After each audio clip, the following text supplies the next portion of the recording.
Mesdames, Messieurs, bonsoir. Un seul titre à la une de cette édition du 20h, libération des otages français. Le gouvernement du Cameroun est satisfait de la collaboration du Nigeria et de la France dans le dénouement heureux de cet enlèvement. Le ministre de la Communication a fait cette déclaration ce soir. Nous écouterons Issa Chiroma Bakari. La famille Moulin-Fournier est donc libre après 2 mois de captivité. Nous ferons la genèse de cet enlèvement survenu à Dabanga, dans la région de l'extrême nord, toujours dans ce journal. A tout de suite.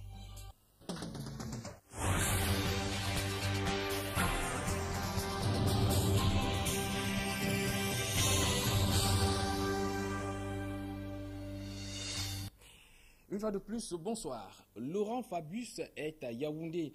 Le patron de la diplomatie française est arrivé dans la capitale du Cameroun ce soir. Il est accompagné du patron du groupe GDF Suez à la société qui emploie Moulin-Fournier. Ce déplacement imminent du ministre français des Affaires étrangères fait suite à une déclaration de François Hollande qui a immédiatement réagi en apprenant la nouvelle de la libération des otages français. Laurent Fabius doit donc regagner la France demain en compagnie de ces Français. Il est prévu ce soir une rencontre au Palais de l'Unité. Eh bien, la famille Moulin-Fournier est donc libre, a été rendue aux autorités camerounaises dans les premières heures de cette journée. Les otages, tout de suite, ont été conduits à l'ambassade de France une fois arrivés à Yaoundé. C'était sous le regard de notre reporter, Marcelin Gansop. Voici la famille Moulin-Fournier. Une image captée à 10h05 ce vendredi à la résidence de l'ambassadeur de France. Les otages français venaient alors de faire leur entrée dans la capitale après leur libération survenue jeudi soir aux environs de 20h30. La satisfaction est totale et le soulagement est visible sur les différents visages marqués par la longue détention. Cette détention a duré 2 mois. Les interviews sont interdites, mais Moulin-Fournier étouffe de prendre la parole pour faire ses premières déclarations. On est tellement heureux d'être de retour au Cameroun, de pouvoir retrouver tous nos amis camerounais, tous nos frères camerounais. Et c'est presque les larmes quand je vous le dis. C'est vraiment, je suis trop content. On est tous tellement contents d'être revenus au Cameroun. Et je remercie vraiment son Excellence le Président Paul Biya pour avoir vraiment donné tout son appui. Et je suis vraiment trop content d'être revenu au Cameroun. Vous êtes Moulin-Fournier? Oui. Les enfants vont bien? Les enfants vont bien. Seul manque à l'appel les enfants du couple Fournier. Mais des assurances sont données par leur père qu'ils se portent bien. C'est par l'aéroport international de Yaoundé-Simalène que les otages français sont arrivés dans la capitale. Ils ont été escortés jusqu'à l'ambassade de France par des éléments du bataillon d'intervention rapide et de la police camerounaise. Un véritable ouf de soulagement pour les autorités camerounaises et françaises. Plus de peur que de mal, la famille Moulin-Fournier est désormais à l'abri. C'est une victoire de la diplomatie camerounaise qui a toujours privilégié la négociation et l'apaisement. Ici l'ambassade de France à Yaoundé, Equinox Télévision, Hervé Siéwé, Marcelin Gansop. Eh bien, le gouvernement camerounais, par la voix du ministre de la Communication, s'est dit satisfait de la collaboration du Nigeria et de la France dans le dénouement heureux de cet enlèvement. Je propose de suivre la déclaration de Issa Chiroma Bakari. Du président Biya, le président de la République du Cameroun, son Excellence M. Paul Biya, annonce à l'opinion nationale et internationale que les 7 otages français enlevés le 19 février 2013 à Dabanga ont été rendus cette nuit aux autorités camerounaises. M. Tanguy Moulin-Fournier, son épouse Aban, son frère M. Moulin-Gopril et les 4 enfants, Éloi, Andéo, Maël et Clarence, sont sains et saufs. Le président de la République remercie les gouvernements du Nigeria et de la France pour leur aide. Il exprime également sa plus profonde gratitude à tous ceux qui ont prié ou œuvré de près ou de loin en vue de ce dénouement heureux. Le président de la République réaffirme sa détermination à continuer à ne ménager aucun effort pour que le Cameroun demeure une terre d'hospitalité, de paix, de stabilité, de tolérance et de progrès. Eh bien, la libération des otages français est un dénouement heureux d'un épisode qui a commencé le 19 février dernier à Dabanga, dans la région de l'extrême nord. Eh bien, c'est dans cette localité que les 7 Français ont été enlevés. Le Marcelin Gansop revient ici sur la genèse de cet enlèvement. C'est un communiqué en provenance de la présidence de la République qui annonce la bonne nouvelle. Il porte la signature du secrétaire général Ferdinand Gongo. On apprend à la lecture de ce communiqué, publié à 7h05 sur la radio nationale, que les 7 otages français enlevés en février dernier ont été remis aux autorités camerounaises. Un dénouement heureux qui a eu lieu dans la nuit de jeudi à vendredi. Le président de la République, dont la libération de la famille Fournier constitue un ouf de soulagement, remercie ceux qui, de près ou de loin, ont participé à la fin de cette prise d'otage qui aura duré 2 mois. Le communiqué de la présidence de la République ne donne aucune précision sur les conditions, encore moins les circonstances de cette libération. Toujours est-il que les membres de la famille Mounier respirent à nouveau l'air de la liberté et devraient certainement, dans les prochaines heures, si ce n'est pas encore le cas, rallier la capitale politique. Ce dénouement heureux est à mettre à l'actif des autorités camerounaises qui n'ont ménagé aucun effort pour retrouver les touristes français, bien sûr en synergie avec les autorités nigérianes. On se rappelle qu'il y a 1 mois, Laurent Fabius, le ministre français des Affaires étrangères, a effectué une visite au Cameroun et au Nigeria. Avec Paul Biya, l'entretien avait essentiellement porté sur la situation préoccupante des otages français et sur la sécurité des Français vivant au Cameroun en général. Maintenant que la libération que tout le monde souhaitait est effective, notre pays gagnerait à renforcer la sécurité au niveau des frontières. Et le communiqué publié par la présidence de la République ne fait pas de mystère sur cette volonté. En rappel, les 7 touristes français ont été enlevés à Dabanga, localité située sur la nationale numéro 1 entre Maroua et Kousseri. À ce niveau, 30 mètres seulement séparent le Cameroun du Nigeria, ce qui avait facilité la tâche aux ravisseurs, qui avaient alors eu le temps de prendre la poudre d'escampette après le forfait en direction du Nigeria voisin.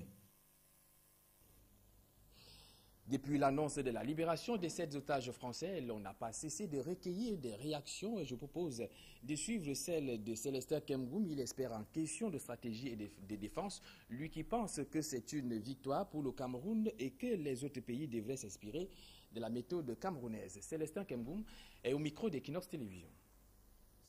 Une victoire que nous devons tous partager, nous les Camerounais, nous devons être fiers de notre pays, de savoir que c'est la 2e fois que des otages sont libérés par la voie du dialogue et de la diplomatie.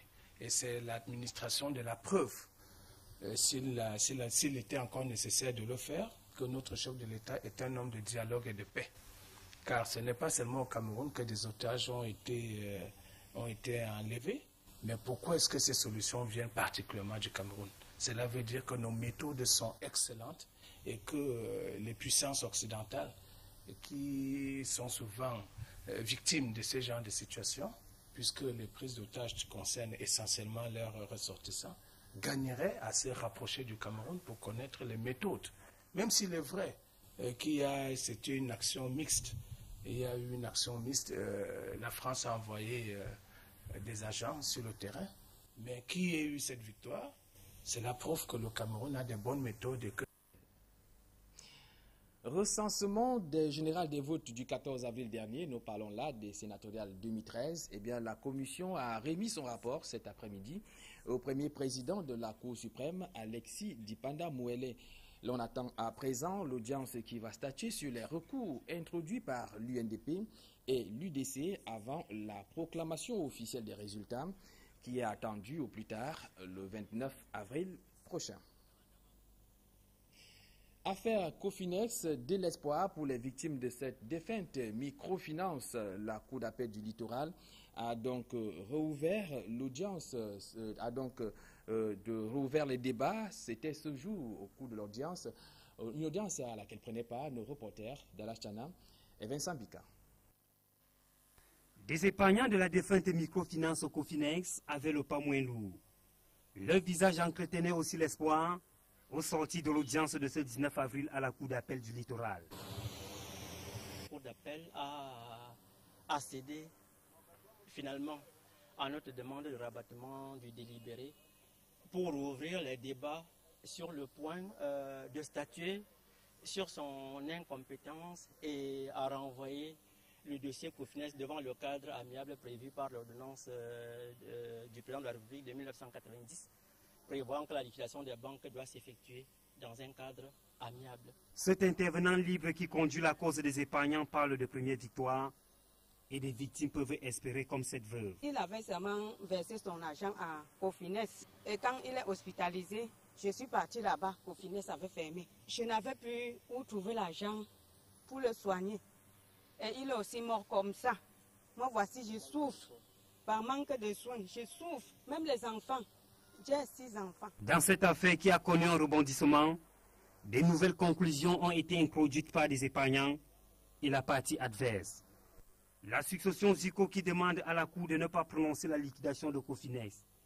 Un avis bien opposé à celui des épargnants, ils appellent de tout leur vœu la liquidation, mais devant un cadre amiable. C'est vraiment important. Nous avons essayé également d'expliquer dans nos écritures que devant la Cour d'appel, la liquidation devant la Cour d'appel permettrait aux déposants d'obtenir au mieux 60% de leurs dépôts. Or, devant le cadre, on a l'assurance que tout le monde doit obtenir l'entièreté de ses dépôts, plus les intérêts. La Cour a renvoyé l'audience pour le 8 mai prochain pour réplique des parties aux conclusions échangées. Pour rappel, Cofinex a fermé ses portes le 18 février 2011, laissant dans le désarroi des milliers d'épargnants. La distinction dans les rangs des hommes en tenue, le général Amougou Emmanuel a reçu ses attributs des mains du ministre camerounais en charge de la défense. C'était ce jour à Yaoundé. L'heureux récipiendaire a été élevé au grade de général des brigades aériennes. Il a par la suite été nommé au poste de chef d'état-major particulier du président de la République. Marcelin Ganson. Il porte désormais fièrement ses attributs de général de brigade aérienne. Amougou Emmanuel a reçu ses attributs des mains du ministre de la Défense, Alain Egam Bongo. La cérémonie, qui s'est déroulée dans la pure tradition militaire, avait pour cadre la cour d'honneur de la brigade du quartier général. Autour du patron de la Défense, une dizaine de membres du gouvernement, mais aussi des hauts gradés de l'armée camerounaise, venus congratuler le chef d'état-major particulier du président de la République. Regardez dans la direction de monsieur le président de la République, le chef de l'État, le chef des forces armées, pour lui adresser un hommage étincelant. Je dirais vibrant jusqu'à l'extrême. Le général de brigade aérienne, Amougou Emmanuel, est commandant de bord et instructeur pilote. Il totalise environ 5000 heures de vol. À la base, il est pilote de transport, issu du cours spécial de l'école de l'air de Salon de Provence, en France. Promotion 1975. Il est major Afrique-Caraïbes-Pacifique à son entrée à l'école. Sa promotion compte 6 Camerounais, parmi lesquels le général de brigade aérienne, Jean-Calvin Momra, promu il y a quelques années, chef d'état-major de l'armée de l'air. Au Cameroun, le général de brigade aérienne, Amougou Emmanuel, a fait ses armes à la base aérienne de Douala, d'où il partira pour rejoindre l'état-major particulier, notamment la liaison air, actuel service de déplacement présidentiel, où il va d'ailleurs piloter le G3 présidentiel. Le 11 mars 2011, il est nommé chef d'état-major particulier du président de la République par intérim. Et puis, le 25 janvier 2013, il est élevé au grade de général de brigade aérienne, puis confirmé à son poste par le même décret. Le général de brigade aérienne, Amougou Emmanuel, chef d'état-major particulier du président de la République, est marié et père de 9 enfants. Rendons-nous à présent à Maroua, le chef-lieu de la région de l'extrême nord, où le trafic a été paralysé pendant plusieurs heures suite à un mouvement d'humeur des conducteurs de mototaxis. Ceux-ci s'insurgent contre les abus des policiers. Les précisions avec Amadou Daïrou et Sandrine Babou. Les conducteurs de mototaxis de la ville de Maroua sont en colère. Ils dénoncent les multiples tracasseries policières dont ils sont victimes au quotidien. Afin de manifester leur mécontentement, ils ont observé un mouvement d'humeur en garant leurs engins. Quand vous présentez vos pièces certainement aux policiers, ils disent qu'ils mangeaient ça. Alors, et on a affaire de 200 aussi. Je ne cache pas mes mots pour vous dire la vérité. Quand vous passez au niveau des machins, le contrôle de la police, ils ne vous demandent pas les pièces de la moto, mais on a affaire de 200. Ceux des conducteurs qui ont enfreint le mot d'ordre de grève ont vu leurs motos simplement confisquées par les grévistes. Une situation inconfortable pour ces populations habituées à ce moyen de locomotion le plus utilisé dans la ville. Fatigués d'attendre pendant des heures un éventuel taxi, certaines ont dû user leurs souliers. Mes pieds me font mal comme je vous parle là. Depuis 8 heures, je ne fais que marcher. Et puis on ne sait pas ce qui arrive, c'est nous qui subissons. Nous les élèves, surtout ceux qui sont dans les classes d'examen. Je compose en philosophie et je suis obligée de marcher. On devait commencer à 7h30 et je ne sais pas quelle heure je vais arriver à l'école. Au cours d'une rencontre avec les autorités administratives de la ville de Maroua, il a été reproché à ces conducteurs l'irrégularité des pièces des dossiers de leurs engins. Des manquements favorables à l'insécurité dans cette localité. Il était important que les motos qui circulent dans la ville de Maroua puissent être identifiées. Et identifier une moto, c'est quoi? C'est que la moto ait sa plaque CEPA. Que l'usager puisse, n'est-ce pas, se rendre compte que la moto sur laquelle il est assis est la moto immatriculée dans et tant. Pour l'heure, les contrôles sont suspendus dans la ville de Maroua, mais devront reprendre dans les prochains jours. Nous leur avons donné rendez-vous dans 2 semaines pour réinstaller les contrôles, mais uniquement pour ce qui concerne les motos, bien sûr, des plaques CEMA. On a frôlé le pire ce matin au quartier Akwa, c'est dans la ville de Douala, suite de cet accident de la circulation que nous aurons bien évidemment en image tout à l'heure. Il s'agit d'un conducteur d'un véhicule particulier qui, d'après les témoignages, allait à vive allure. Il a donc par la suite perdu le contrôle de son engin et dans sa course folle, il a renversé le conducteur d'un mototaxi, une élève, mais également 2 femmes, dont bilan 4 blessés graves. Les accidentés ont tout de suite été conduits dans un centre hospitalier pour y recevoir les premiers soins. Encore les flammes dans un espace marchand, cette fois c'est à Limbé, dans la région du sud-ouest. C'est un espace marchand qui a donc été réduit en cendres. Les précisions avec Julingue. La douleur est perceptible dans les yeux de cette jeune femme, employée dans ce débit de boisson réduit en cendres en plein cœur de Limbé.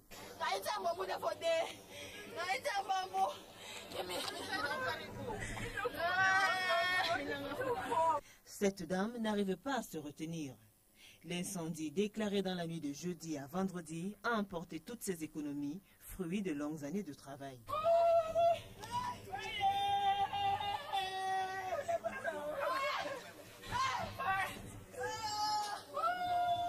Quelques minutes après, le propriétaire du snack-bar Bamboo, qui vient d'être entièrement consumé par les flammes, face au choc, s'évanouira sous les yeux des forces de l'ordre impuissants et devant une foule immense qui assiste avec stupeur le spectacle.